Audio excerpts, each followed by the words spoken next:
الحمدللہ وحدہ والصلاة والسلام علی من لا نبی بعدہ اما بعد فاعوذ باللہ من الشیطان الرجیم بسم اللہ الرحمن الرحیم والذین جاءوا من بعدهم يقولون ربنا اغفر لنا ولإخواننا الذين سبقونا بالإيمان ولا تجعل في قلوبنا غلا للذين آمنوا ربنا إنك رؤوف رحيم صدق الله العظيم إن الله وملائكته يصلون على النبي يا أيها الذين آمنوا صلوا عليه وسلموا تسليما درود پاک اللهم صل على سيدنا ومولانا محمد وعلى آل سيدنا ومولانا محمد وبارك وسلم الصلاة والسلام عليك يا رسول الله والصلاة والسلام عليك يا حبيب الله الصلاة والسلام عليك يا نبي الله وعلى آلك وأصحابك يا نور الله حمد و صلاة کے بعد قابل تکریم و تعظیم حضرات علماء کرام سامعین ذی احتشام احباب ذی وقار علماء مصطفیٰ ارباب علم و دانش السلام علیکم ورحمۃ اللہ وبرکاتہ میں اور آپ آج محترم جناب آپ ناصر حسین صاحب کے صاحبزادے اور ان کے بیٹے مرید حسین صاحب کے بیٹے جناب اسد محمود صاحب کی اصالِ ثواب کی اس تقریب میں حاضر ہیں۔ دعا ہے اللہ تعالی ہمارے اس مرحوم بھائی کی مغفرت فرمائے، ان کی قبر کو بقائے نور بنائے اور ہم سب کو دنیا میں رہ کر آخرت کی تیاری کرنے کی توفیق نصیب فرمائے۔ میرے سے پہلے آپ بڑا ایک جاندار شاندار پرمغز عالمانہ خطاب سماعت کر رہے تھے اور میں سمجھتا ہوں کہ اب اس کے بعد گنجائش کلام نہیں، وقتی کافی ہوا چاہتا ہے، لیکن عزیزم نعمان بھائی کی ان کے حکم پر میں کچھ باتیں عرض کر دیتا ہوں۔ امید ہے آپ میری ان گزارشات کو پوری توجہ کے ساتھ سماعت فرمائیں گے، اور اگر آپ کی توجہ ہے تو وہ مجھے آپ کو سبحان اللہ کہنے سے پتہ چل جائے کہ آپ کتنی توجہ سے سنتے ہیں۔ ذرا کہتے ہیں ایک دفعہ سبحان اللہ۔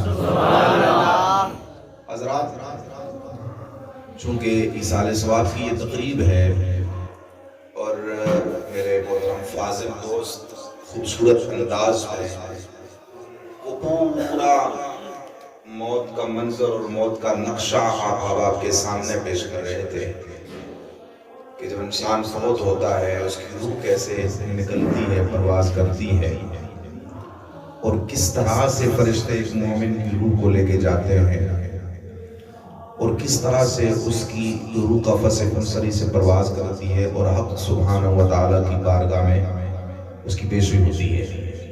پھر وہ قبر کے سوالات اور سارا منظر آپ نے دل جمی سے سنا۔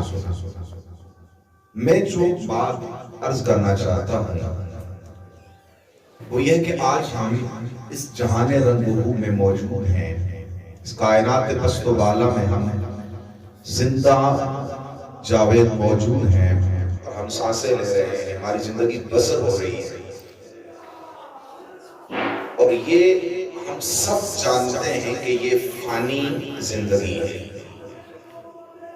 اس زندگی نے ختم ہونا ہے، فنا ہونا ہے، کل من علیہا فان، ہر چیز نے فنا ہونا ہے، ہم نے اس دنیا سے رخصت ہونا ہے۔ اور یہ جو جہان رنگ و بو ہے، اس میں خلاق ارض و سما نے بے شمار اشیاء کو پیدا کیا، اور ہر چیز اللہ نے انسان کے لیے پیدا فرمائی، اور اللہ نے ہمیں ہر نعمت عطا کی، اور ہر نعمت اس کی بڑی قدر و منزلت ہے۔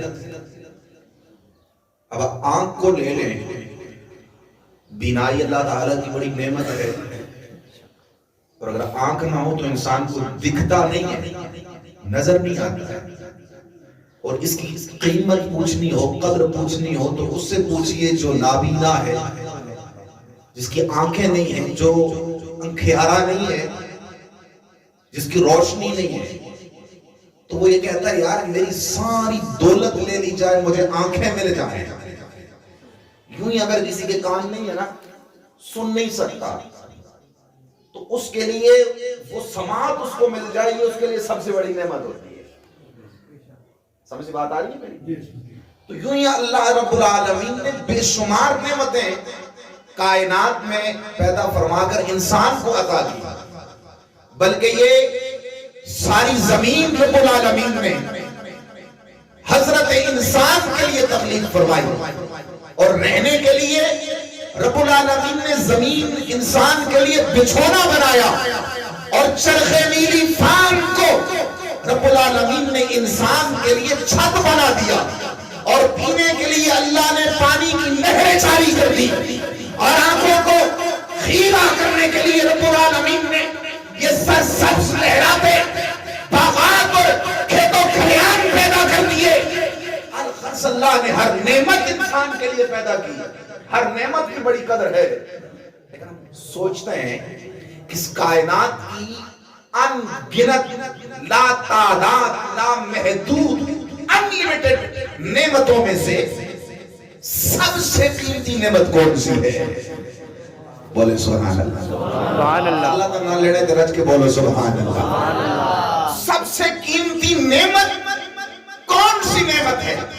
اگر میں آپ سے پوچھوں، کسی اور سے پوچھوں، تو اب ہر بندہ کہتا ہے یار زندگی کے اندر سب سے قیمتی اگر کوئی نعمت ہے تو وہ وقت ہوتا ہے۔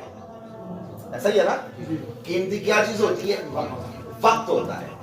اب جو ہمارا بچپنا تھا، ماں کی گود میں بیٹھ کر کلکاریاں بھرا کرتے تھے، اور ماں ہمیں صلی اللہ کی لوریاں دیا کرتی تھی، یا رسول اللہ کے نغمے ہمارے کانوں میں اس وقت ماں کی گود میں وہ جو ہے گونجا کرتے تھے، اور وہ ماں باپ کی محبت، ہمارا بچپن، دوستوں کے ساتھ گلیوں میں کھیلنا، اور جناب والا گھر کے اندر وہ پرورش پانا، اساتذہ کے پاس بیٹھنا، عالی وقار کو لوٹ کر نہیں آتا، کیونکہ بڑھاپے کی دہلیز پہ قدم ہے، 40 سال عمر عزیزت گزش، مزاج تو ازحال طفلی نگش، ہمارا ہوا و حوث ساختی، ہمیں با مسالے نہ پرداختی۔ اب 40 سال کا بندہ وہ 3 سال والا دور کہاں سے لوٹ کر لائے؟ کیوں؟ کیونکہ وہ وقت پلٹ کر نہیں آتا، وہ قیمتی ہے، یہی ذہن کے اندر آتا ہے۔ اب اگر کوئی بوڑھا ہو گیا تو اس کی جوانی لوٹ کر نہیں آتی، طلبہ پڑھتے ہیں لیت شباب یعود، کاش جوانی لوٹ آئے، لوٹ کر نہیں آتی ہے، کیونکہ وقت بڑا قیمتی ہے۔ وہ جو بچپنا تھا اب لوٹ کر نہ آیا، وہ جو جوانی تھی اب لوٹ کر نہ آئی۔ ارے وقت ہم نے سمجھ لیا کائنات کے اندر سب سے زیادہ قیمتی ہے۔ کائنات کے اندر رہنے والوں، آؤ میں تمہیں بتاتا ہوں، اللہ نے وقت سے بھی زیادہ قیمتی چیز ایمان کو بنایا ہے۔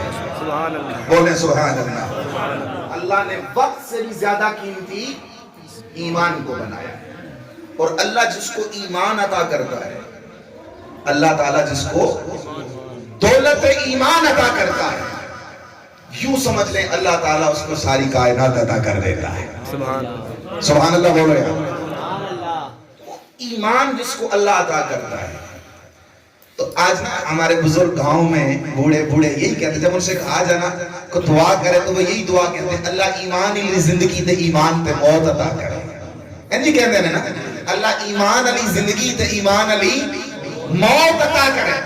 کیوں؟ ان کو بھی معلوم ہے کہ کائنات کی اگرچہ ہر نعمت قیمتی ہے، ہر نعمت کائنات سے قیمتی انسان کے لیے اس کا وقت ہوتا ہے، اللہ نے اگر وقت سے بھی زیادہ قیمتی اعلیٰ اشرف اکرم اعزاز والی چیز بنائی ہے تو اللہ نے ایمان بنایا ہے۔ اور میں اور آپ خوش نصیب ہیں کہ اللہ رب العالمین نے ہمیں مومنوں کے گھر میں پیدا کیا ہے۔ ہم خوش نصیب ہیں، اللہ نے ہمیں ایمان والوں کے گھر میں پیدا کیا اور اللہ نے ہمیں ایمان کی دولت عطا کی ہے۔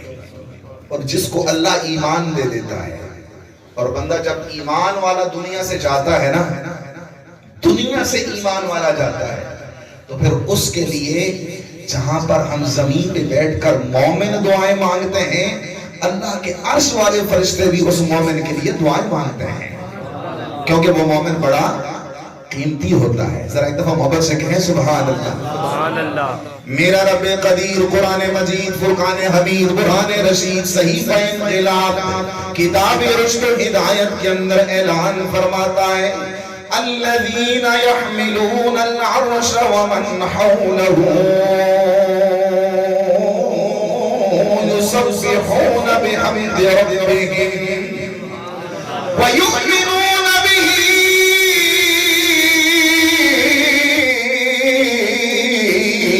ويستغفرون للذين آمنوا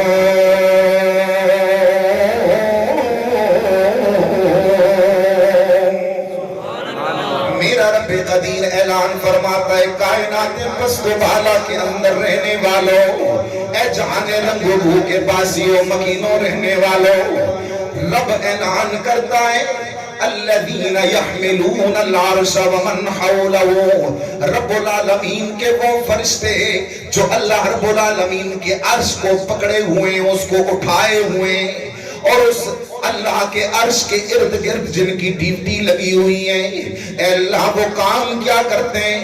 خلاق ارض و سما فرماتا ہے یسبحون بحمد ربهم، وہ حاملین عرش فرشتے جو اللہ رب العالمین کے عرش کو تھامے ہوئے ہیں، اٹھائے ہوئے ہیں۔ میرا مالک کہتا ہے وہ اللہ کے عرش کو اٹھانے والے حاملین عرش عرش کو بھی اٹھائے ہوئے ہیں، اللہ کی تسبیح و تحمید بھی بیان کرتے ہیں۔ نعرہ تکبیر، نعرہ رسالت، نعرہ حیدری۔ الذین یحملون العرش ومن حولہ یسبحون بحمد ربهم، رب کہتا ہے وہ جو حاملین عرش فرشتے جنہوں نے اللہ کے عرش کو اٹھایا ہوا ہے، وہ اللہ کے عرش کو بھی تھامے ہوئے ہیں، اللہ کی حمد و ثنا بھی بیان کرتے ہیں، اللہ کی تسبیح و تعمیر بھی بیان کرتے ہیں، اللہ کی کبریائی کا بھی اعلان کرتے ہیں، اور اس کے ساتھ ساتھ وہ یہ کام کرتے ہیں وَيَسْتَغْفِرُونَ لِلَّذِينَ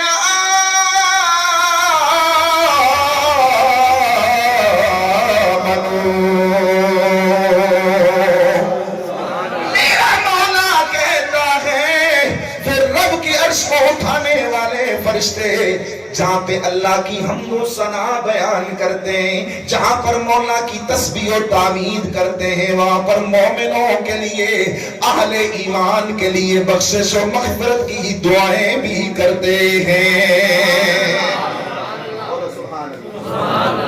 وہ اللہ کی حمد و تسبیح بھی بیان کرتے ہیں، اہل ایمان کے لیے بخشش و مغفرت کی دعا بھی مانگتے ہیں، اور وہ اللہ کی بارگاہ میں یوں دعا کرتے ہیں ربنا وسعت كل شيء رحمة وعلما فاغفر للذين تابوا واتبعوا سبيلك فقهم عذاب الجحيم۔ وہ عرض اللہ کی بارگاہ میں کرتے ہیں ربنا وسعت كل شيء رحمة وعلما، اے میرے اللہ، اے میرے پروردگار، اے میرے رب، ہمارے رب، تیرا علم بڑا وسیع ہے، تیری رحمت بڑی وسیع ہے۔ بولو بولو سبحان اللہ۔ اے میرے اللہ تیرا علم بڑا وسیع ہے، تیری رحمت بڑی وسیع ہے، مجھے یوں کہنے دو گویا وہ عرض کرتے ہیں اے اللہ تیرا کرم بڑا وسیع ہے، تیرا فضل بڑا وسیع ہے، تیری شان بڑی اعلیٰ ہے۔ ربنا وسعت کل شیء رحمتا وعلما، اے میرے اللہ کل کائنات چھوٹی ہے، تیرا فضل تیری رحمت ہر چیز سے بڑھ کر ہے۔ ہم تیرے فرشتے گناہوں سے معصوم ہو کر مومنوں کے لیے یہ دعا مانگتے ہیں کہ کوئی مومن عام نہیں ہے، اللہ کے نوری فرشتے دعائیں مانگتے ہیں۔ فاغفر للذین تابوا واتبعوا سبیلک وقہم عذاب الجحیم، اے اللہ تو ان کی مغفرت فرما دے جو ایمان والے ہیں جنہوں نے توبہ کی، اور اللہ ان کو جہنم کے عذاب سے محفوظ فرما لے۔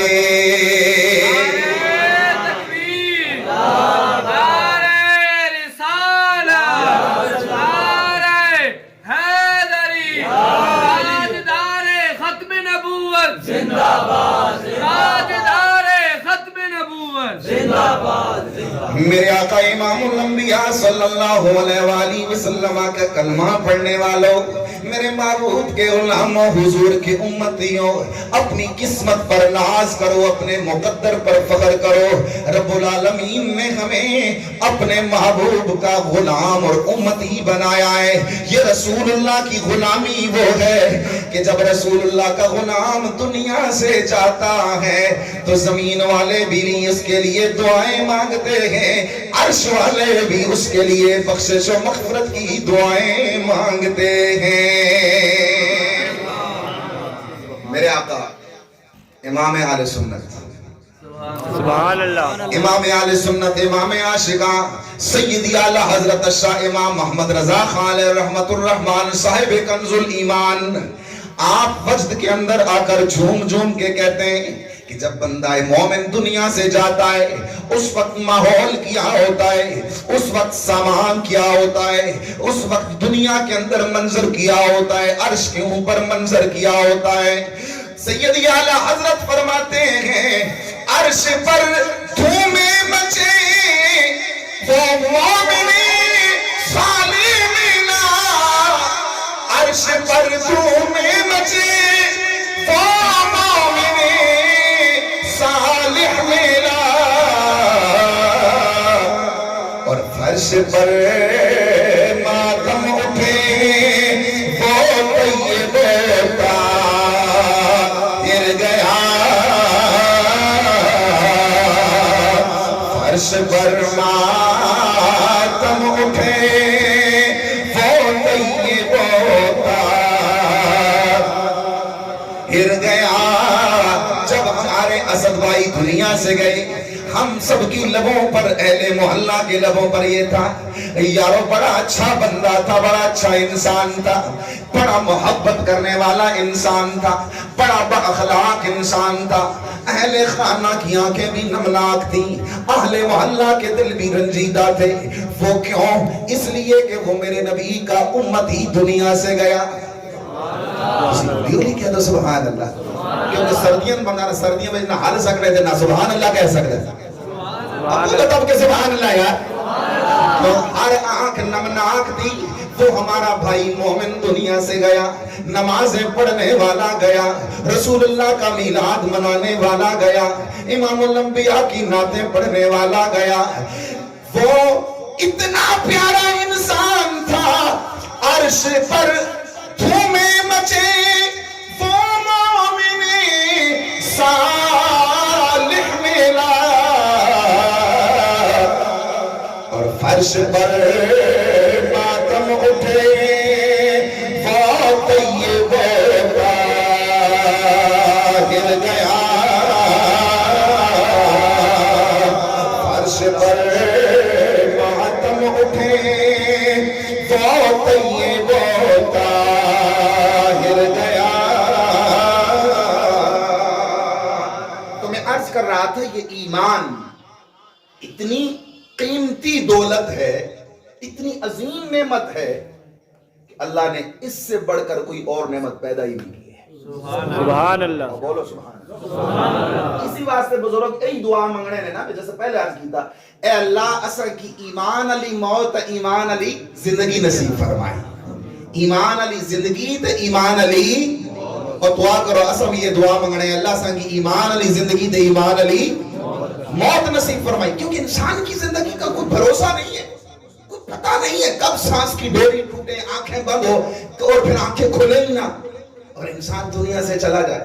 یہ تو 4 دن کی زندگی ہے نا. گزشتہ دنوں کا ہمارے 4-5 دنوں کا واقعہ ہمارے گاؤں کا. ہمارے ایک پڑوسی تھے, بہت اچھے انسان تھے, خانویز بھائی, اللہ ان کی مغفرت فرمائے. وہ گھر سے گئے باہر منڈی پہ, انہوں نے کہا میں ایک بھینس خرید کر لاتا ہوں. اور یہ کہ ان عمر بھی نہیں تھی, 50 کے لگ بھگ ان کی ایج ہوگی. بڑے اچھے توانا انسان تھے, صحت مند. بھینس خریدنے گھر سے باہر گئے اور بھینس خرید کر لائے. ابھی راستے میں چل ہی رہے تھے, ہمارے گھر کے قریب پہنچے. ہمارے چچا عبدالرشید ان کے ساتھ باتیں کر رہے تھے. ابھی بھینس ہاتھ میں پکڑی ہوئی ہے اور وہیں پر ہارٹ اٹیک ہوا اور اللہ کو پیارے ہو گئے. بس اتنی سی زندگی ہے. بلبلے کی مانند ہم نے سمجھ رکھا ہے بھائی دنیا میں رہیں گے, پتہ نہیں یہ کریں گے وہ کریں گے, پلازے بنائیں گے, مارکیٹیں بنائیں گے, جناب پلاٹ خریدیں گے, جائیدادیں بنائیں گے, مرسیڈیز لیں گے اور کیا سے کیا کریں گے.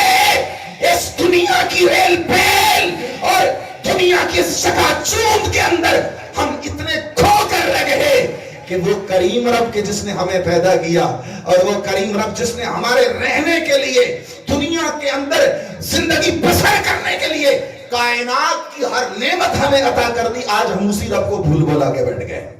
میرا رب کہتا ہے انسان, یا ایھا الانسان ما غرک بربک الکریم. وہ انسان تجھے کس رب نے, کس چیز نے اپنے رب سے دھوکے میں رکھا ہے؟ اپنے رب سے دھوکے میں ہے وہی رب جس نے تجھے پیدا کیا. تو بول نہیں سکتا تھا, اللہ نے تجھے قوت گویائی عطا کی. دیکھ نہیں سکتا تھا, اللہ نے تجھے قوت بینائی عطا کی. سن نہیں سکتا تھا, اللہ نے تجھے قوت سماعت عطا نہیں کی. چل نہیں سکتا تھا, اللہ نے چلنے کی طاقت دی. اور پھر اللہ نے تجھے ماں باپ جیسی عظیم نعمتیں دی. اگر تجھے پیدا کر کے چھوڑ دیتا, ماں باپ نہ ہوتے تو تجھے کون پالتا؟ وہیں پر ایڑیاں رگڑ رگڑ کے مر جاتا. تجھے اللہ نے بھائی بہن بھائی عطا کیے, کنبار خاندان عطا کیا. یا ایھا الانسان ما غرک بربک الکریم. انسان تجھے کس چیز نے اپنے کرم والے رب سے دور کر دیا ہے؟ اپنے کرم والے, کتنا پیارا اسلوب ہے قرآن کا. اپنے کریم رب سے تجھے کس چیز نے دھوکے میں ڈالا ہے؟ کیا اس اولاد نے تجھے دھوکے میں رکھ دیا اپنے رب سے؟ کیا ان مکانات نے تجھے رب سے دھوکے میں رکھ دیا؟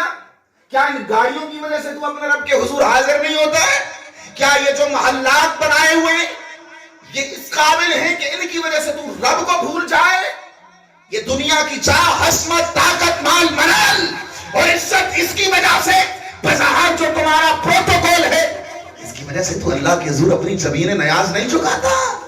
وہ رب جو کرم والا رب ہے, الذی خلقک فسواک فعدلک.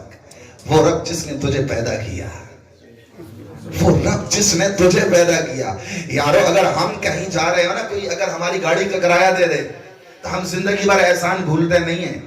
ہم کہیں سے گزر رہے ہوں, کھانے کا وقت ہو, اگر کوئی کھانا کھلا دے تو حلالی بندہ وہی ہوتا ہے نا, ساری زندگی یاد رکھتا ہے یار اسی چودھری صاحب کو گزرے سائیں سانو کھانا کھلایا سی تو کہتے اے بھی ساڈے کراونا, اسا بھی کھانا کھلانا ہے اور ہم نے بھی عزت دینی ہے.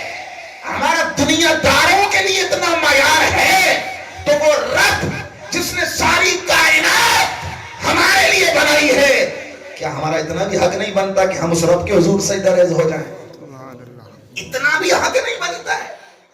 حالانکہ حدیث کے اندر آتا ہے رب اتنا کرم کرنے والا ہے, اتنا کرم کرنے والا ہے اپنے بندوں پر, اتنا مہربان ہے.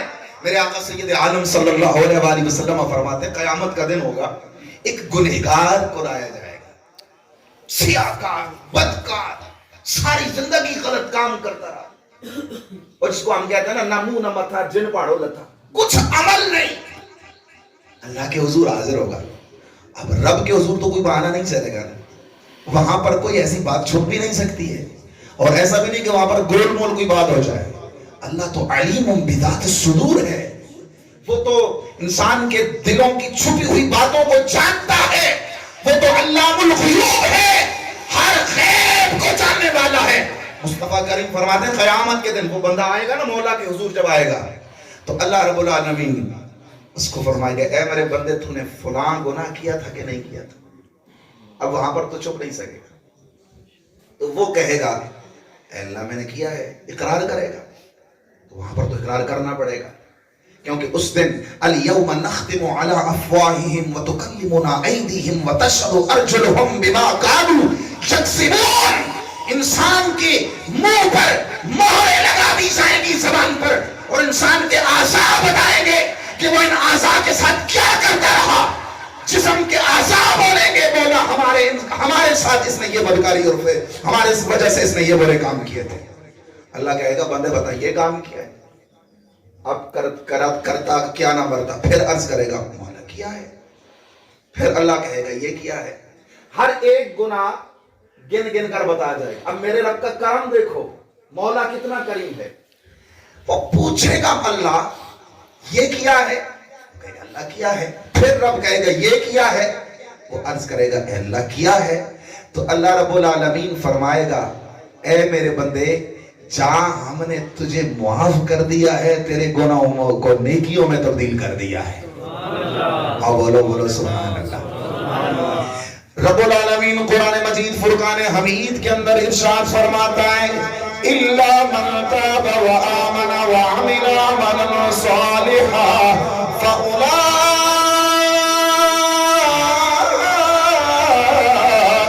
يُبَدِّلُ اللَّهُ سَيِّئَاتِهِمْ حَسَنَاتٍ وَكَانَ اللَّهُ غَفُورًا رَحِيمًا۔ میرے رب کا کرم دیکھو، میرے رب کا فضل دیکھو، میرے رب کے انعامات و اکرامات دیکھو۔ میرا رب کہتا ہے یا ایھا الانسان ما غرک بربک الکریم۔